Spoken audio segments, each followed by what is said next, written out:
Hi friends, നിങ്ങൾക്ക് ഏവർക്കും ഞങ്ങളുടെ മറ്റൊരു വീഡിയോയിലേക്ക് സ്വാഗതം. ഇന്ന് ഞങ്ങൾ നിങ്ങളുടെ മുമ്പിൽ ഒരു നാടൻ ടേസ്റ്റി വിഭവമായിട്ടാണ് വന്നിരിക്കുന്നത്. ഇത് നമ്മളുടെ കല്യാണ വീടുകളിൽ തലേ ദിവസത്തെ അത്താഴ ഊണുകളിലും അതുപോലെ തന്നെ നാടൻ തട്ടുകളിലും എല്ലാം മുൻപന്തിയിൽ നിൽക്കുന്ന ഒരു വിഭവമാണ്. ഈ വിഭവത്തിൻ്റെ പേരാണ് പുട്ടും പൊട്ടിയും.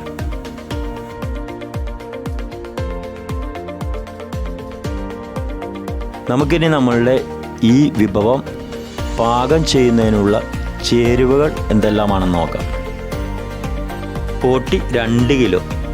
ഇത് നമ്മൾ ചൂടുവെള്ളത്തിൽ കഴുകി വൃത്തിയാക്കിയാണ് വെച്ചിരിക്കുന്നത്. ഉപ്പ് ആവശ്യത്തിന്, പച്ചമുളക് ഒരു 10 എണ്ണം, ഇഞ്ചി 25 ഗ്രാം മതി, മഞ്ഞൾപ്പൊടി 2 ടീസ്പൂൺ, വേപ്പില ഒരു 8 തണ്ട്, അതുപോലെ പച്ചക്ക 500 ഗ്രാം അരിഞ്ഞത്, തേങ്ങ 1, വെളിച്ചെണ്ണ ഒരു 4 ടീസ്പൂൺ, വെളുത്തുള്ളി 1 കുട, മുളക് പൊടി 4 ടീസ്പൂൺ, കുരുമുളക് പൊടി 3 ടീസ്പൂൺ, മസാലപ്പൊടി ഒരു 1.5 ടീസ്പൂൺ. നമ്മളിങ്ങനെ ഒരു 13 ചേരുവകളാണ് ഇതിനായിട്ട് ഉപയോഗിക്കുന്നത്. ഇനി നമുക്ക് പാചകത്തിലേക്ക് കടക്കാം. അതിനൊന്നാമതായിട്ട് നമ്മൾ കഴുകി വൃത്തിയാക്കി വെച്ചിരിക്കുന്ന പോട്ടി നമ്മൾ കുക്കറിലേക്ക് പകരുകയാണിപ്പോൾ. നമ്മളിതിനായിട്ട് 1 മുതൽ 6 വരെയുള്ള ചേരുവകളാണ് ഉപയോഗിക്കുന്നത്. ഇപ്പോൾ രണ്ടാമത്തെ ചേരുവയായ ഉപ്പാണ് നമ്മളിപ്പോൾ ഇടുന്നത്. ഇനി നമ്മൾ 3ഉം 4ഉം ചേരുവകളായ ഇഞ്ചിയും പച്ചമുളകും ഒരുമിച്ചാണ് നമ്മളിപ്പോൾ ഇതിലേക്ക് ഇട്ടിരിക്കുന്നത്. ഇനി 5ാമത്തെ ചേരുവയായ മഞ്ഞൾപ്പൊടി, നമ്മൾ 2 ടീസ്പൂണാണ് മഞ്ഞൾപ്പൊടി നമ്മൾ ഉപയോഗിക്കുന്നത്. അതുപോലെ നമ്മൾ 8 തണ്ട് വേപ്പിലയാണ് നമ്മൾ ആകെ ഉപയോഗിക്കുന്നത്. അതിൽ നിന്നൊരു 4 തണ്ട് വേപ്പിലാണ് ഇതിലേക്ക് ഇപ്പോൾ ആഡ് ചെയ്യുന്നത്. ഇനി നമുക്ക് വേണ്ടത് ഇതൊന്ന് നന്നായിട്ട് അടച്ച് വെച്ചിട്ട് അടപ്പയിൽ വെച്ചൊരു അരമണിക്കൂർ നേരം ഇത് വേവണം. നമുക്കതിനായിട്ട് നമുക്കിത് അടപ്പിലേക്ക് വെക്കാം.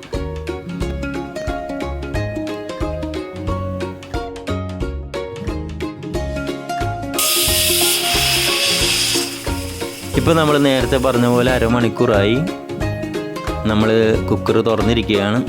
നമ്മൾ കാണും പോലെ പോട്ടിയിൽ ആ ചേരുവകളെല്ലാം വെന്ത് പിടിച്ചിട്ടുണ്ട്. ഇനി അടുത്തതായിട്ട് നമ്മൾ അരിഞ്ഞു വച്ചിരിക്കുന്ന പച്ചക്ക അതിലേക്ക് ഇടുകയാണ്. പച്ചക്കായ നമ്മൾ ശ്രദ്ധിക്കേണ്ടത് അരിയുമ്പോൾ മഞ്ഞൾപ്പൊടി വെള്ളത്തിൽ അരിഞ്ഞിടണം. അത് ഇതുപോലെ ഫ്രഷായിരിക്കാൻ വേണ്ടിയിട്ടാണ് അങ്ങനെ ചെയ്യുന്നത്. ഇപ്പോൾ നമ്മൾ പച്ചക്കായ ഇട്ട് കഴിഞ്ഞു. അതൊന്ന് ഇളക്കി നന്നായിട്ടൊന്ന് മിക്സ് ചെയ്യുകയാണ്. ഇനി ഇത് നന്നായിട്ട് മിക്സ് ചെയ്തതിന് ശേഷം നമ്മളിത് അടച്ച് പച്ചക്ക വേകാൻ വേണ്ടിയിട്ടൊരു 2 വിസൽ കേൾക്കത്തക്ക രീതിയിൽ നമ്മളിത് ഒന്നുകൂടി വേവിക്കും. ഇനി നമുക്ക് തേങ്ങ വറുത്തെടുക്കാം. അതിനായിട്ട് നമ്മൾ ഉപയോഗിക്കുന്നത് നമ്മൾ 8 മുതൽ 13 വരെയുള്ള ചേരുവകളാണ്. അതിൽ 8ാമത്തെ ചേരുവയായ തേങ്ങ, ഒരു തേങ്ങയുടെ പീരയാണ് നമ്മളിപ്പോൾ ചട്ടിയിലിട്ടിരിക്കുന്നത്. അത് നമുക്ക് നന്നായിട്ട് മൊരിഞ്ഞ് വരണം. അതിന് സഹായത്തിനായിട്ടാണ് നമ്മളിപ്പോൾ 4 ടീസ്പൂൺ വെളിച്ചെണ്ണയാണ് അതിലേക്ക് ഒഴിച്ചു കൊടുത്തത്. അത് നമ്മളിപ്പോൾ കാണും പോലെ ഇത് മൊരിഞ്ഞ് വന്നിട്ടുണ്ട്. അതിലേക്ക് നമ്മൾ എടുത്തു വെച്ച വേപ്പിലയും വെളുത്തുള്ളി അരിഞ്ഞതുമാണ് ഇപ്പം നമ്മളിട്ടത്. വീണ്ടും നന്നായിട്ടത് ഇളക്കി മിക്സ് ചെയ്ത് എടുക്കുകയാണ്. ഇനി അതിലേക്ക് നമ്മൾ ചേർക്കുന്നത് മുളക് പൊടിയാണ്.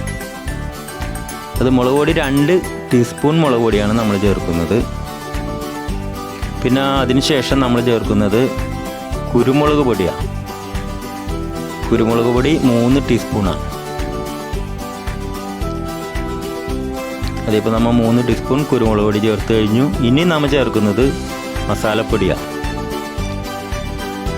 മസാലപ്പൊടി 1.5 ടീസ്പൂണാണ്.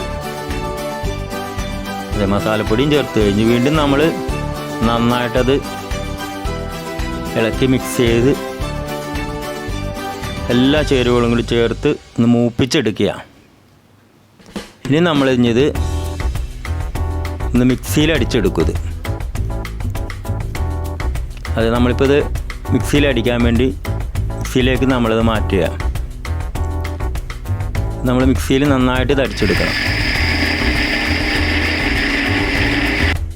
അത് നമ്മളിപ്പോൾ കാണുന്നത് പച്ചക്കായും പോട്ടിയും കൂടി വെന്തതാണ്.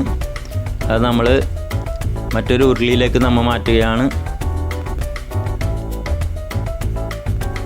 അത് നിങ്ങളിപ്പോൾ കാണും പോലെ നമ്മൾ മുഴുവനായിട്ട് ആ ഉരുളിയിലേക്ക് നമ്മളത് മാറ്റി. ഉരുളി ഇപ്പോൾ നമ്മൾ അടപ്പിലാണ് വെച്ചിരിക്കുന്നത്. അടപ്പിലിരിക്കുന്ന ഉരുളിയിലേക്ക് നമ്മൾ മാറ്റിയിരിക്കുന്നത്. ഇനി നമ്മൾ ഇതിലേക്ക് ഇനി ഇടാൻ പോകുന്നത് വറുത്തരച്ച് വെച്ചിരിക്കുന്ന തേങ്ങ. അതാണ് നമ്മളിപ്പോൾ അതിലേക്ക് ഇടുന്നത്. അരച്ച് വെച്ച തേങ്ങ നമ്മൾ അതിലേക്ക് ഇട്ട് ഇനിയിപ്പോൾ നന്നായിട്ടൊന്ന് ഇളക്കി ശരിക്കൊന്ന് മിക്സ് ചെയ്തതിന് ശേഷം നമ്മളിത് ഒന്നും കൂടി ആ വറുത്തരച്ച തേങ്ങയുടെ എസൻസും എല്ലാം ആ പോട്ടിയിലേക്ക് പിടിക്കാൻ വേണ്ടിയിട്ട് ഒരു 15 മിനിറ്റ് നേരം നമ്മളത് മൂടി വെച്ചിട്ട് ഒന്നുകൂടി വേവിക്കും.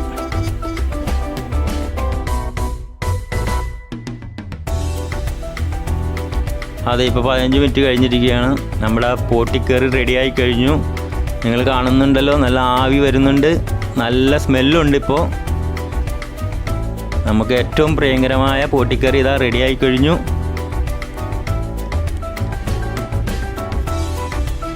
ഇനി നമ്മളിനി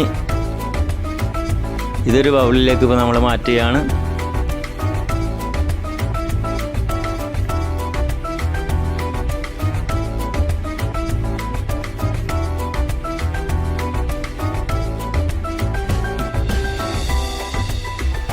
ഇപ്പോൾ നിങ്ങൾ കാണും പോലെ നമ്മളുടെ പുട്ടും പൊട്ടിയും റെഡിയായി കഴിഞ്ഞു. നിങ്ങളിത് ട്രൈ ചെയ്യണം. നിങ്ങളുടെ അഭിപ്രായങ്ങൾ നിങ്ങൾ കമൻറ്റ് ചെയ്യണം. അതുപോലെ തന്നെ നിങ്ങളുടെ ഫ്രണ്ട്സിനും നിങ്ങളുടെ ഫാമിലിക്കൊക്കെ നിങ്ങൾ ഷെയർ ചെയ്യണം. നിങ്ങൾ ഈ ചാനൽ ഇതുവരെയും സബ്സ്ക്രൈബ് ചെയ്തിട്ടില്ല എങ്കിൽ ഉടൻ തന്നെ സബ്സ്ക്രൈബ് ചെയ്യുക. ബെൽ ബട്ടൺ അമർത്തുക. അപ്പോൾ ഞങ്ങൾ ചെയ്യുന്ന എല്ലാ വീഡിയോസും നിങ്ങൾക്ക് നോട്ടിഫിക്കേഷനായി ലഭിക്കുന്നതായിരിക്കും. ഇനി ഞങ്ങൾ മറ്റൊരു അടിപൊളി വിഭവമായിട്ട് നിങ്ങളുടെ മുന്നിൽ വരുന്നതുവരെയും ഗുഡ് ബൈ.